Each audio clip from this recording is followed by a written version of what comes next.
Emiten afiliasi konglomerat Prayogo Pangestu PT Petrindo Jaya Kreasi Tbk melalui entitas usahanya melakukan peletakan batu pertama proyek pembangkit listrik jumbo berkapasitas 680 MW di Halmahera Timur, Maluku Utara.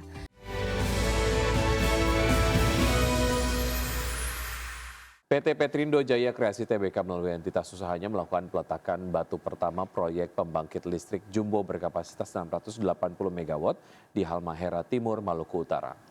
Ya, manajemen menyatakan groundbreaking proyek tersebut sebagai bentuk komitmen perseroan dalam mendukung pengembangan ekosistem baterai kendaraan listrik di Indonesia.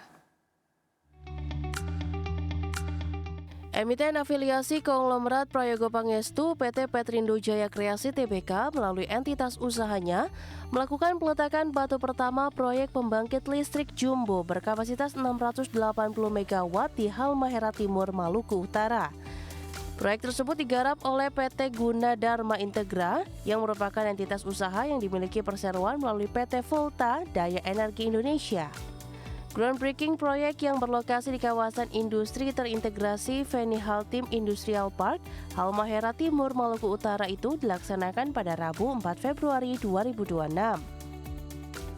Direktur Utama Petrindo Jaya Kreasi Michael mengatakan groundbreaking proyek pembangkit listrik itu merupakan komitmen Petrindo untuk berkontribusi serta berperan aktif dalam mendukung pengembangan ekosistem baterai kendaraan listrik, sekaligus terus meningkatkan nilai tambah bagi sektor energi dan industri nikel di Indonesia. Sebagai catatan, FHT Industrial Park merupakan kawasan industri terintegrasi sebagai bagian dari implementasi strategi hilirisasi mineral pemerintah Indonesia untuk merealisasikan potensi pengembangan pusat industri baterai kendaraan listrik di dalam negeri. Berbagai sumber, IDX Channel. Pemirsa, emiten petrokimia milik Taipan Prajogo Pangestu PT Chandra Asri Pacific Tbk atau TPIA berencana melakukan pembelian kembali saham atau buyback dengan nilai fantastis mencapai 2 triliun rupiah. Langkah ini diambil di tengah dinamika pergerakan harga saham perseroan sekaligus menjadi sinyal optimisme manajemen terhadap prospek kinerja ke depan. Emiten petrokimia milik Taipan Prayogo Pangestu PT Chandra Asri Pacific Tbk atau TPIA berencana melakukan pembelian kembali saham atau buyback dengan nilai fantastis mencapai 2 triliun rupiah. Langkah ini diambil di tengah dinamika pergerakan harga saham perseroan sekaligus menjadi sinyal optimisme manajemen terhadap prospek kinerja ke depan. Berdasarkan keterbukaan informasi, buyback akan dilaksanakan tanpa melalui mekanisme rapat umum pemegang saham atau RUPS. Periode pembelian kembali dijadwalkan berlangsung mulai 4 Februari hingga 3 Mei 2026. Dalam rencana tersebut, perseroan menargetkan dapat membeli maksimal 250 juta lembar saham, setara sekitar 0,29% dari total saham beredar. Manajemen menyebut aksi korporasi ini merupakan upaya untuk meningkatkan nilai bagi para pemegang saham. Selain itu, buyback juga diharapkan mampu membuat pergerakan saham lebih mencerminkan kondisi fundamental perusahaan. Langkah ini sekaligus dilakukan untuk menjaga kepercayaan publik dan investor terhadap kinerja perseroan. TPIA menilai program buyback dapat memberikan sentimen positif di pasar, terutama di tengah fluktuasi harga saham belakangan ini.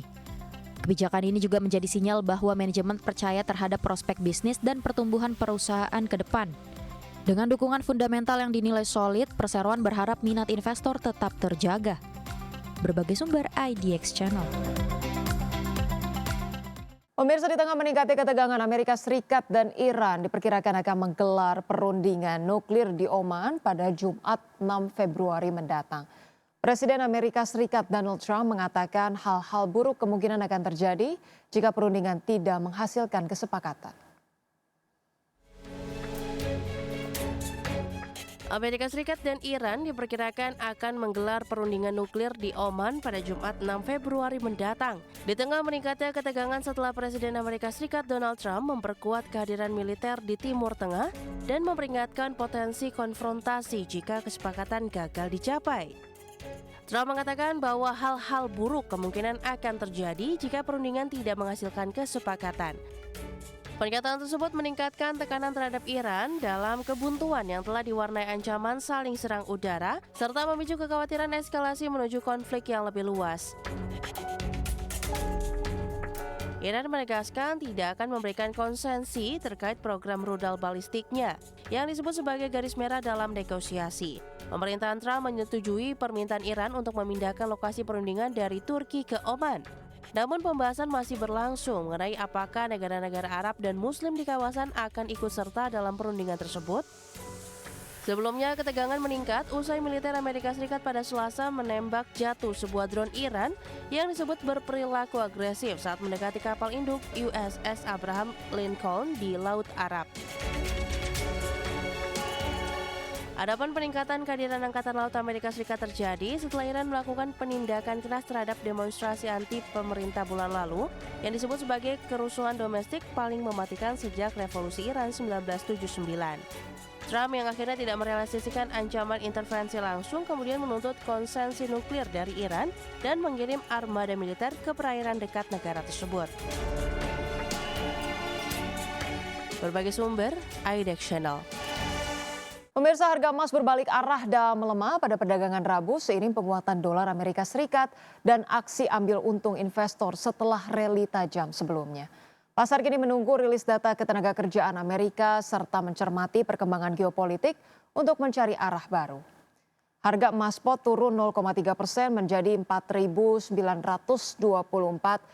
per ons setelah melonjak hingga 3,1% pada awal sesi. Sehari sebelumnya harga emas mencatatkan kenaikan tajam 5,9%. Sementara itu harga emas berjangka Amerika Serikat untuk kontrak pengiriman April ditutup menguat 0,3% menjadi $4.950 per ons.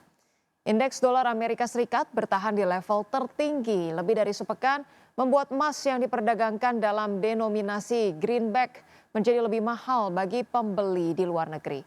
Emas sebelumnya mengalami tekanan tajam, anjlok lebih dari 13% pada Jumat dan Senin, yang menjadi aksi jual 2 hari terbesar dalam beberapa dekade setelah mencetak rekor tertinggi di level $5.594 per ons pada 29 Februari.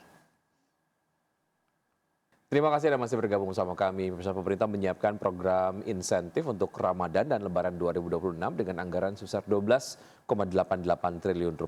Ya, insentif tersebut berupa diskon tarif transportasi hingga bantuan sosial sektor pangan. Menjelang bulan suci Ramadan dan Lebaran 2026, pemerintah menyiapkan program insentif khusus dengan anggaran sebesar Rp12,88 triliun.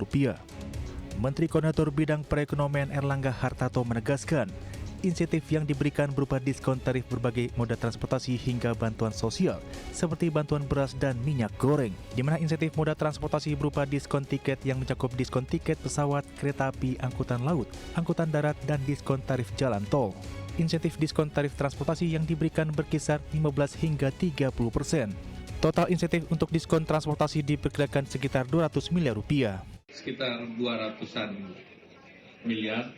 Sedangkan satu lagi kita memberikan bansos berupa beras 10 kg untuk 2 bulan, ditambah minyak kita untuk 2 bulan. Nah, itu besarannya sekitar 12 triliun. Di sisi lain, pemerintah juga berencana untuk kembali menerapkan mekanisme work from anywhere atau bekerja di mana saja. Pemerintah juga akan menambah dan mempertebal pemberian bantuan sosial beras sebanyak 10 kg dan minyak goreng selama 2 bulan yang termasuk dari anggaran tersebut senilai Rp12 triliun.